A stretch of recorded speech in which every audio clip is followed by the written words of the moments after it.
Hello, the beautiful Candace Bushnell, and welcome to the Great Big Book Club. How are you?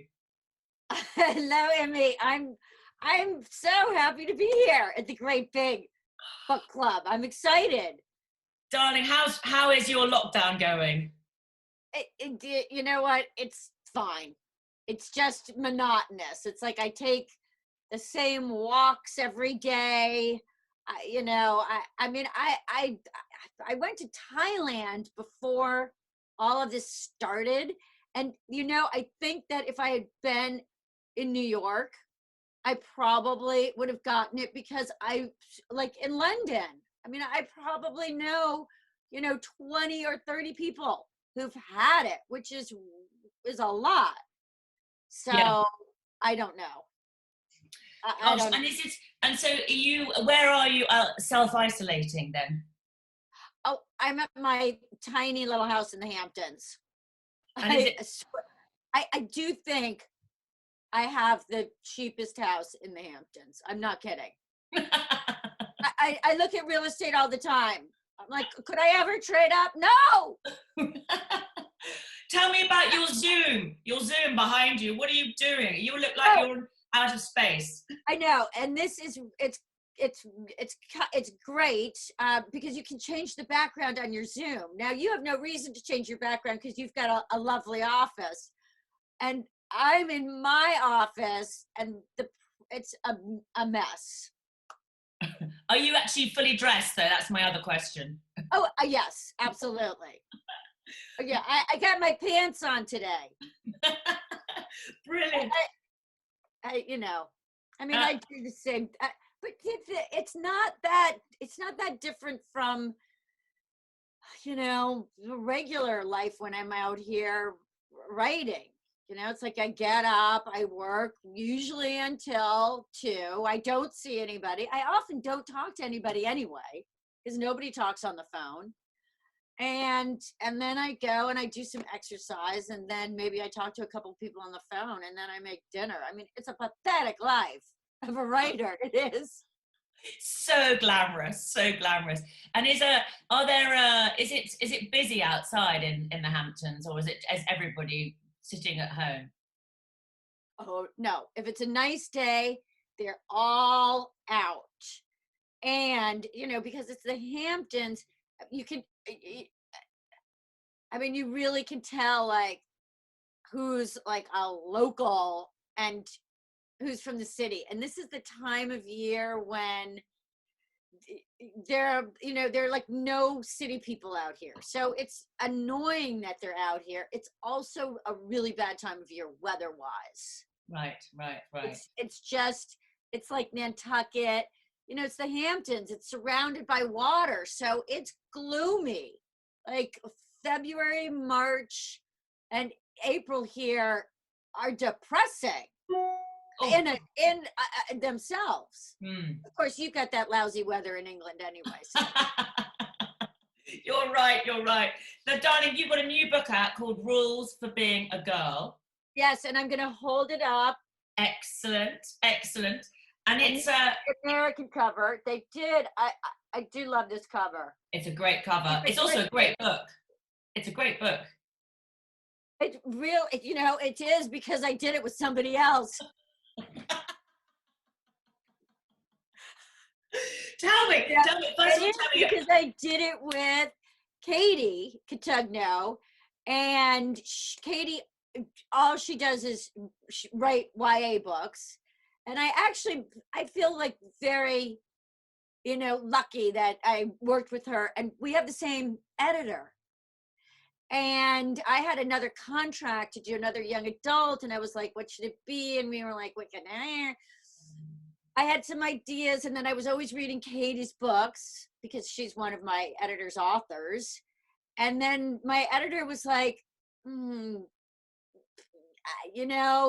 maybe the two of them can team up. And it worked out really well. Like we met a couple of times. We had some, I don't know. How do you collaborate? Kind of like 3-hour. You have a couple of like 3-hour meetings, long lunches and blah blah blah. And then we really have to work with the editor because you have to do an outline. and you have to do the beats. So it's more like working on a script. Yeah. You know what I'm saying? Like now I'm doing this script for, you know, Is There Still Sex in the City, which it's not called that. It has absolutely nothing to do with the book. You're adapting yourself, are you? And changing it at the same time. I've been made 10 years younger. And that's what else? I got boobs, I'm sure. Yeah. I'm sure I'll have boobs. But yeah, I mean, it's like every little thing, it goes back and forth. I mean, it's like more detailed with, you know, writing these scripts. It's like, you know, it's like we got to do an outline to the outline. We haven't even gotten past the outline to the outline. You know, I think what you're doing at the moment. Is that what you're doing at the moment? Writing Is There Still Sex in the City as a script? Yes. Right. Doing that as a script. Right. We'll have a different name. We'll see. Who knows what will happen? And then. But tell us briefly, quickly about the plot of Rules for Being a Girl and because it's great. It is. Yeah. I mean, it's about a young girl. It's about a teenage girl in her senior year who thinks she's got everything figured out. She thinks she knows how it's going to go. She's got all the pieces in place. And she's also like a regular girl. You know, she's not the number one cheerleader, but, you know, and she's one of the cool kids. And then her teacher makes an inappropriate advance and she can't figure out what to do. She tries to figure out what to do and he ends up screwing her. I mean, I shouldn't have said that. We're like, now we have to cut that out. What I meant was he ends up ruining her life. He ends up retaliating. And I mean, one of the things that I really like about it, and you know, that was like one of the things like that had to be worked on. That was worked on a lot, and Katie did a great job with that. Like at the beginning, you go through like all of the steps that one goes through if this happens to you. And it's the same steps, like if you're, you know, it's like we all go through these same steps. Like, does it really matter? Was it such a big deal? Maybe I'm mistaking it. I must have, you know, seen this the wrong way. Then you start to think about it and you're like, no, you know what? This wasn't right. Yeah. And so it's like a sort of it's a post Me Too novel, isn't it, really? But it's also great in that it's like the taming of a devil character, isn't it? Because if she didn't act, then he would only carry on doing that further down the line, and it's up to her. If one person stands up, then the rest of us will stand up, is the idea, isn't it? Yes, exactly. And, you know, it's interesting because she stands up and she doesn't get the right result. Brown. Yeah. Yes. Yeah. Doesn't get into Brown, but it's okay because it's like she becomes a stronger person and, you know, more of an original in a sense, you know what I'm saying? Because she breaks free from the crowd, and, you know, to speak the truth. Yeah. And, you know, I mean, to me, I think it's a really, as a teenager, a few people have said, gosh, I wish there was a book like this when I was a teenager. Because it really does show you this certain kind of male behavior that, I hate to say it, as a woman, most of us will deal with in some form or another. Absolutely. I think that's why it resonates so well. I think, And also, I mean, it's very romantic at the end. It's very sweet. It actually made me cry with her feminist book club, and which I just thought was such a lovely idea, particularly as we are in a book club now. Yes. It was gorgeous, and I promise you, I shed a tear at the end. Oh, Yeah. that's so sweet. But is it really difficult? How different is it writing for the young adult market in comparison to? Is there language that you can't use? Is it how does it work? It's really, I mean, it's very delicate Mm. because, I mean, in some ways, it's so interesting. Um, like in the world of writing, Mm. it feels like it feels like people are a little bit more socially advanced in the sense that um you know, they're very sensitive to kind of like, you know, rules of society and like what's an insult and, you know, what's appropriate and what isn't. And um so I mean that's really, that's like one thing, is that it's, you have to be very, you know, conscious Woke, of I the think is the term. audience, and Is it this, woke? You have to be quite woke with the I, things that I you guess use. you have to, yes, you've got to be woke, or you've got to be like aware. I mean, I think we should all be woke anyway, but it's like Yeah, certainly you have to be aware, and you have to be aware that this is an audience that, you know, one is writing for. Um, and you know, so in that way, it's quite a sophisticated audience. Like they know what's BS away. And you know, I mean, that's, you know, probably true of teenagers in general. I'm sure you find that with your kids. I'm yeah, sure you find yeah. that with your daughter. You try to show her something, and she'll be like, Well, you know my daughter very well, so there are no flies on her.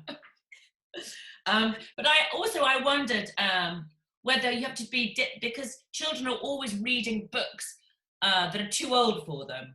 So I wondered whether you were aware that because you're so well known and because you have a big following, that sometimes you have to be very careful as to, you know, I mean, so what age group is this aimed at? I think it's like 14 Right. and up. But, you know, the reality is that, you know, it's probably going to be 12 and 13-year-olds are going to read it. Yeah. I mean, like, to me, if I were a teenage girl, like, I would read this book because it's about high school. You know, it's like this stuff happens every single day. And you know, this is happening like in your school to Yeah. somebody. You know Yeah. what I'm saying? Like somewhere, something hinky like this is going on. And have you managed to tour it at all in America? Did you manage to get it out before lockdown? Have you had any reaction? No, no. And I'm hoping that, but you know, I mean, I have to say, I've really enjoyed talking about it. I mean, one of the things that's great is like, well, we can say like, hey, this is a feminist novel. Now, I mean, you know, having experienced, you know, publishing, I mean, you know what publishing is like, and it's Yeah. certain things are in at the time and certain things are out. If you tried to put like the label feminist on a book 10 years ago, I mean, they would say like, girl, you better get the love interest in there, and they better be hot, because that's all women want. But I mean, it's like trying to produce something like 50 Shades of Grey now just would not work, because, Exactly. which is fascinating, isn't it? But it was absolutely perfect for the time it came out. Exactly. But, you know, and that's actually always been frustrating for me, because, I mean, you know, like, you know, all I really want to write are all these feminist novels where there are no men, but they're okay. But you're always ahead of the curve. That's the real problem, isn't it? Because everything, where you go, everyone else just follows on afterwards. You're the pioneer, Candace, and that's what happens to pioneers. Well, I don't know about that, but it's true. It's true. I think it's very, very difficult because you've always been much more interested in female relationships than anything else. That's been your USP, and I suppose now people yes, are I mean, beginning but to realize I they're mean, interested. I mean, I think what I'm really, really interested in is is feminism and women. It's like the whole economic system that we live under, whatever, blah blah blah. But that's really what I've always been interested in. But that's I do not. remember you at when we were at some event together, and you said someone said, "What advice would you give your future self?" And you just turned around and went, "Get a pension," which made me laugh so much. I think everyone was saying, Get a what? "No, but Blarniks are better than something else." You just went, "Get a pension." Yes, exactly. Get a pension. I'm serious. It was really funny. It was really, really funny. So, are you going to do any more young adult books? Is what I'm asking, or do you think that's a I think that's really going to be up to the editor. mm, If she says, "Hey, this is a really good combination and it worked," then I'd love to. The issue is it's such a weird time. yeah, I don't know. I mean, like one of the realities of publishing is that you always are coming up against the numbers, whether you like it or not. Like what you want to do is not necessarily, what an editor wants to do or a publisher. And they look at those bottom lines, and I mean, we haven't toured the book. I'm not complaining. There's a pandemic going on, but I mean, we had publicity lined up? Did we do any of it? No. God. So I don't know. I mean, the book might be selling 12 copies, but the Mm. thing that I do feel though is I feel like it's a really good book, and I think it's really solid, and it's kind of, in a way, it's a classic in the sense that it's a book that you could. It's like the topic's always going to be of interest. Yeah, yeah, I agree. I agree. Because it's real. So Yeah. And did you actually enjoy it? Did you enjoy collaborating? Did you, because writing is such a lonely business. It can be, there are periods of total isolation. I mean, which I find quite difficult to get through sometimes. And, quite nice to have somebody else there, no? well, we're not in the same room. No, but I mean, someone But who's going to yes, listen to you and you can whine on about yes, a certain character, uh, you know. yes, exactly. Because and and the other thing is, it's like, it's not, every decision is not on you. Mm, It's like great to kind of get another opinion. yeah. So it can feel a little bit more, balanced. But So also, well, you do get becoming obsessive as a writer. So you go into a sort of a exactly, K-hole of writing. exactly, And quite nice to be able to discuss some very small plot point with somebody for hours. exactly. Well, I mean, and you know how these things are, and then everyone's telling stories and blah blah blah. But yes, it actually, yeah. It's good. So are they, nearly everything you've ever written has been made into a TV show? Do you think this one will be as well? Well, I know that they, yes. I mean, I know that it's been optioned, Mm-hmm. I think, by Warner Brothers. Um, and there's a deal, but it's one of those deals where it's not specific if it's a movie or if it's a TV series. Oh, right. Okay. It's like they've just optioned it, so it's like, if it's a movie you get X, if it's a TV series you get Y. They're like, you know and then you don't know anything. And then of course it gets released into the wild and people play around with it and make of it what they will. I mean, it must be quite nice that you're adapting your own one this time.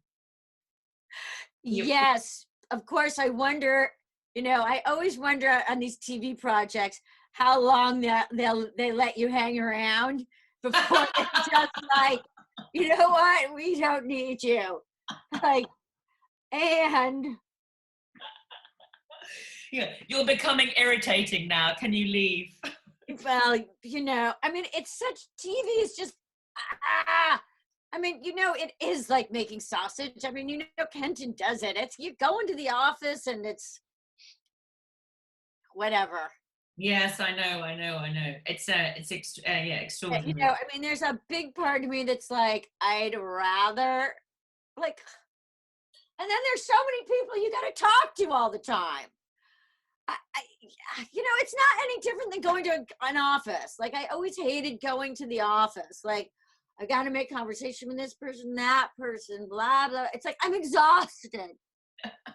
I'm exhausted by the time I got into my desk.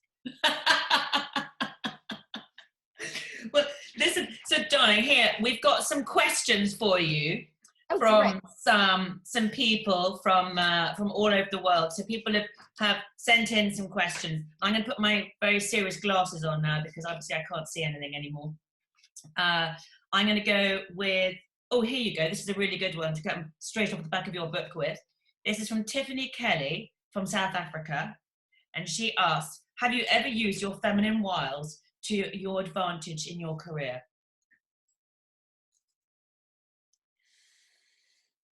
Well, I've tried.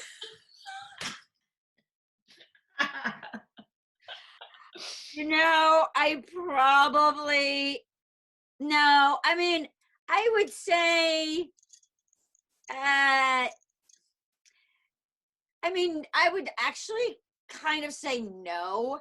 And I think the reason for that, which is not to say that I haven't, had sex with people who worked in publishing. I mean, Jesus, Mostly women in publishing. I'm glad you managed to find a bloke. Or or it's like, hey, it's not like, oh, I've had sex with some guys who were journalists, etc., who worked in the media business, who has it, but in a way, I think I have like too big of an ego. Like, it's like, I feel like, it's like, I don't need to use my feminine wiles.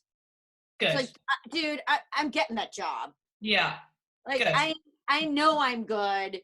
And I see, we've all seen a lot of women do that. And, some of them have, really have ended up getting ahead. And some of them have, it's like the talent, you've either got the talent or you haven't. Well, it doesn't always end well, does it? I don't think, if that's how you start out. Somebody eventually will find you out, don't you think? It's like spend more time writing and less time using your feminine wile. Yeah, I agree. Okay, this is from Simone Mundiclari from Ireland. And it says, what advice would you give your 16-year-old self? When it always gets asked that, what advice? I don't know. I thought I was kind of cool when I was 16. Like, I had a lot of friends. I had no boobs. And that was a problem. Okay. It's been a problem my whole life. I don't know. I felt like I had it kind of together when I was 16, sort of. When did you move to New York then? How old are you when you moved to New York? I was like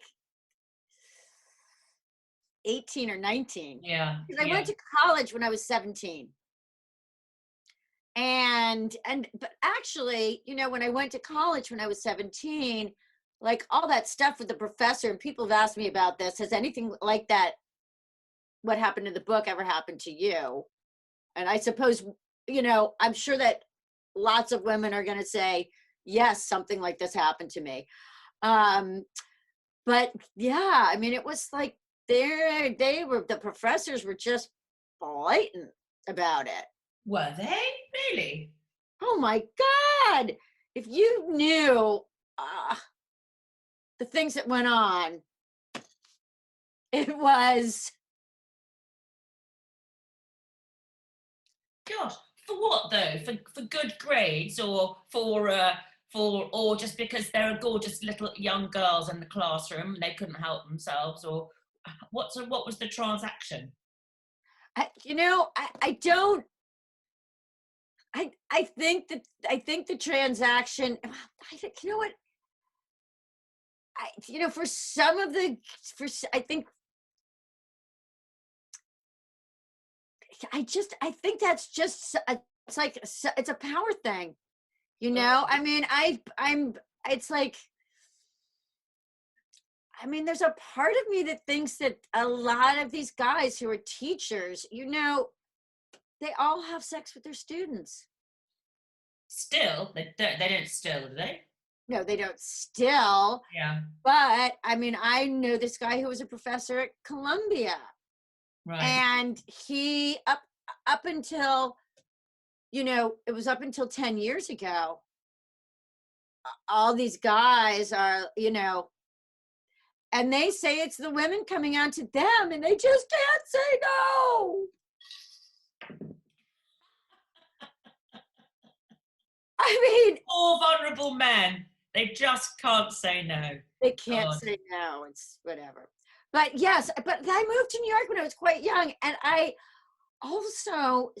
saw on Instagram a photograph of one of my first boyfriends, this guy named Anton Parrish, who was an artist. And, we would go to Studio 54 and he had this newspaper called Night Magazine. And that was the first place I was published, Night Magazine. So I started, you can find all this stuff on the internet, looking at old pictures of him. I'm like, he was hot. Well, you were also, and still are, very hot. So he was. I was hot when I was 19. Yeah. Yeah. I mean, yeah, you're gorgeous. I like your London mug, by the way. Oh, my housekeeper got this for me, and I'm telling you, she got it at Kmart. Oh. So nice. Okay, your next question is from Melanie Hayes from Stoke-on-Trent, who says, what has been your favourite book during the lockdown? That's a scary question, because I've been doing quite a bit of writing, and I bought a couple of books, but I was like, covers. And I read the first 2 pages and I was like, I can't do it. I cannot do it. I can't spend time in this author's head. Right, like, yeah. I can't. So then I've got a big fat book of Colette's short stories. I didn't even know she wrote short stories. No, I didn't know that. And there are literally hundreds of them, and they are all about 1,000 words, or maybe 1,500 words, if that. But they're probably 1,000 words, and they're like sketches of people in the theater, people in society. It's like she just went out there. It would be the equivalent of an artist who just goes out and like sketches. How fantastic. It's exactly what you want to read. Yes, because I want to read like a little bit, get to the end, and their character studies, and the writing is so, to me, it's so complex that I'm like, how do they even translate this? Do you know what I'm saying? Yeah. I mean, I'm finding the writing is more complex than what I remember from some of the novels. Mm-hmm. When she lived with Claude in the south of France, and it's like nothing happens. Do you know what I'm saying? And if they feel kind of simply written, and these are very kind of complex and use a lot of metaphors, and it's very interesting. Of course, I'm reading them and I'm like, fuck, just give it up now, girl.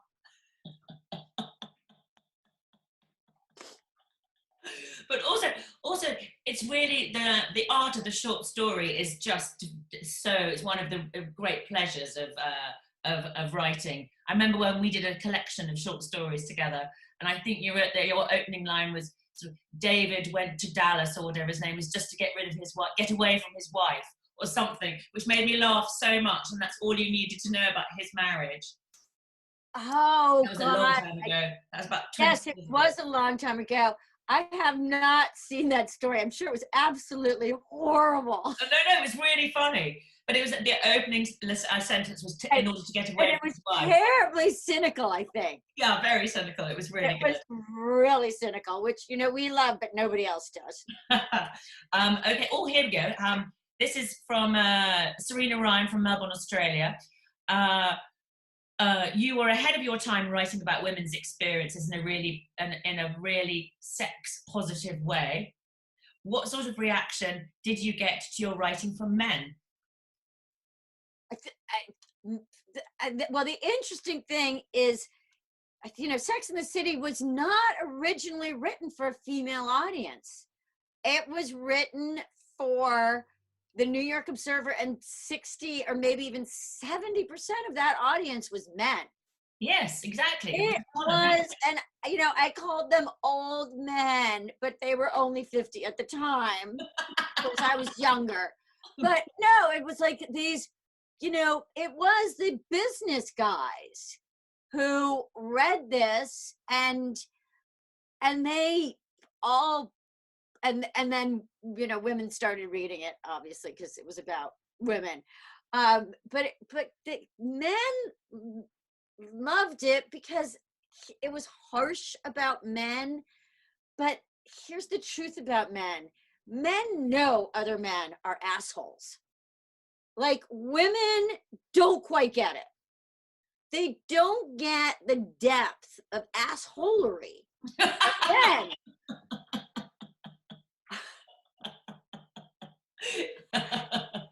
And so I feel like I captured some of it. Like, I mean, one of the complaints of like Sex and the City is the men are so awful. It's like, that's what men are like. Really? Come to New York and you'll see. But other men, they're like, yeah, we know, God, yeah, that's how guys think. So men actually loved it. And there were a couple of stories that I remember that, you know, women really didn't like. Like, there was one story about, you know, the miskite, which is the girl who you want to have sex. She's the booty call girl. Right. Oh, yeah, harsh. You know, you want to have sex with her. Maybe she's a little bit not so attractive or whatever. And you have great sex with her. And she's also like really nice, and there's nothing wrong with her, but she's just not pretty enough to go out with your friends. Brutal. And it's brutal, but this, hey, guys are telling me this stuff, and they're not making it up. I mean, they are saying like, this is, I mean, men, they want to tell you, you know, what their attitudes are. Women don't want to hear it. We keep wanting to hear like, no, there's got to be romance in there. I mean, that was the thing about doing the piece on Twitter. Yeah, on Tinder. Tinder. I did on Tinder. Yeah. Is there still Sex in the City?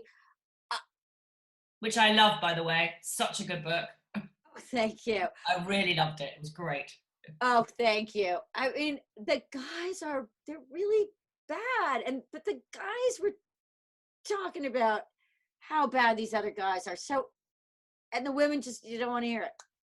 Yeah, there was yes, in Is There Still Sex in the City? One of my favorite scenes was the cougar woman, where with her younger friend, and then she goes downstairs and they end up smoking pot in the basement, and she makes out with this teenage boy, and then she comes back up again and realizes that nobody's noticed that she's gone, for a start, because they're all drunk. Yes, of the adults. Yeah, the grown-ups. No one said she's gone.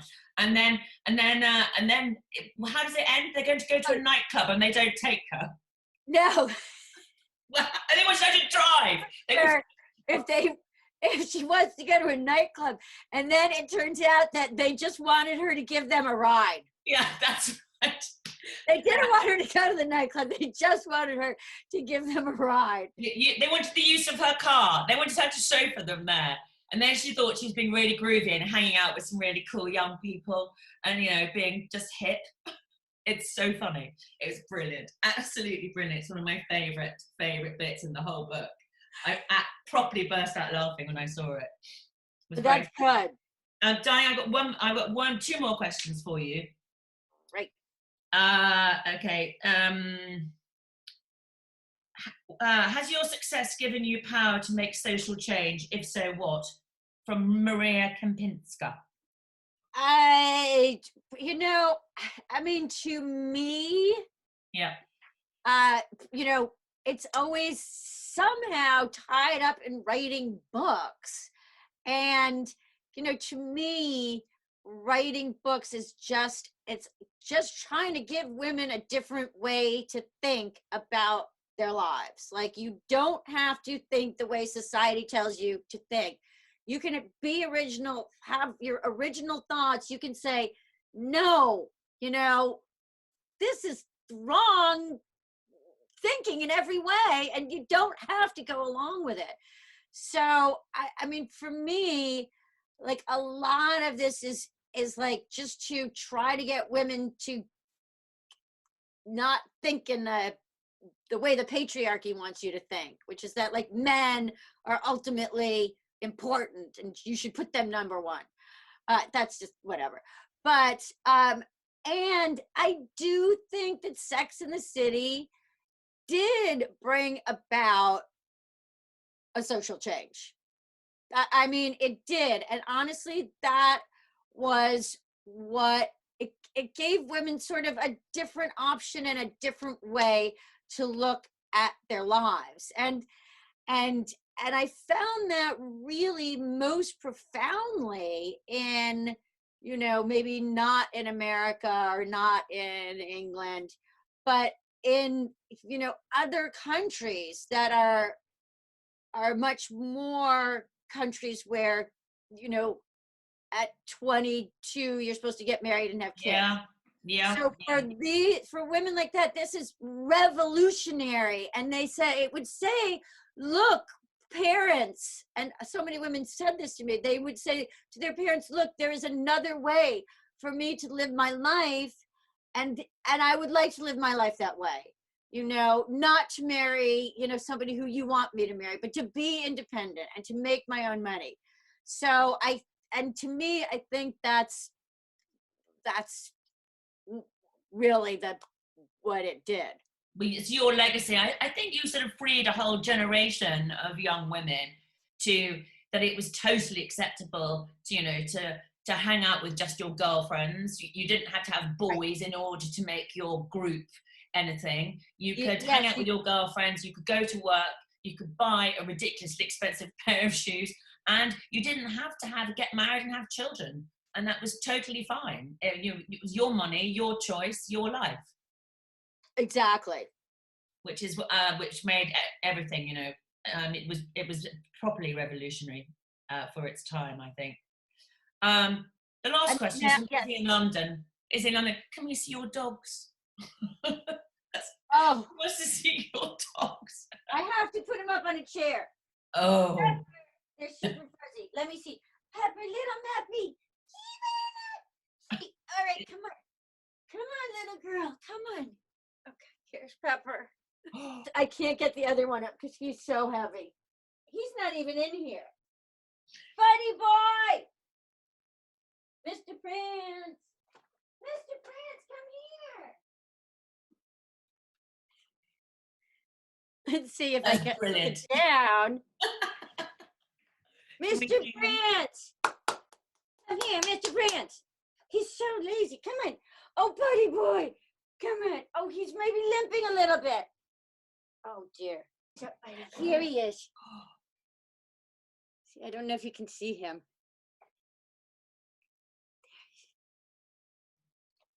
He looks lovely. He's such a sweet little boy. Very sweet. Candace Bushnell, thank you very much for chatting to us at the Great Big Book Club. You're amazing. And good luck with your book. and we can buy it over here, can't we? Yes. Candace That's Bushnell, true. Reasons, the Rules for Being a Girl. Thank you so much, my darling. Thank you, and good luck. Thank you. Okay, Trudy.